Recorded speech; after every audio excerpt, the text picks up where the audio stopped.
আসসালামু আলাইকুম dear viewers, আপনারা সবাই কেমন আছেন? আমরা মানি বা নাই মানি, একটি কথা আমাদের বিশ্বাস রাখতে হবে। আপনি যখন একটি চারা গাছ রোপণ করবেন, তখন ছোটবেলা থেকেই সেটাকে সেভাবে যত্ন করে রাখতে হবে যেন যত্নের সহিত গাছটি বড় হয়।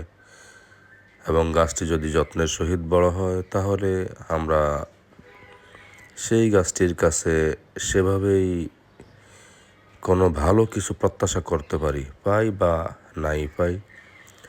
ঠিক তেমনি আমাদের ব্যক্তি জীবনেও যদি কারো সাথে আমাদের নতুন কোনো সম্পর্ক হয়, তার সাথেও আমরা সেভাবেই ভালো ব্যবহার করতে হবে একে অপরের সহিত।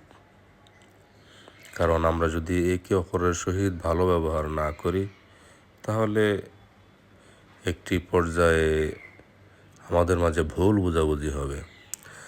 আর এই ভুল বোঝাবুঝিগুলোই আমাদের মাঝে এক সময় তিক্ত সম্পর্ক নিয়ে আসে। পরবর্তীতে এগুলো আসলে সবার জন্যই ক্ষতিকর।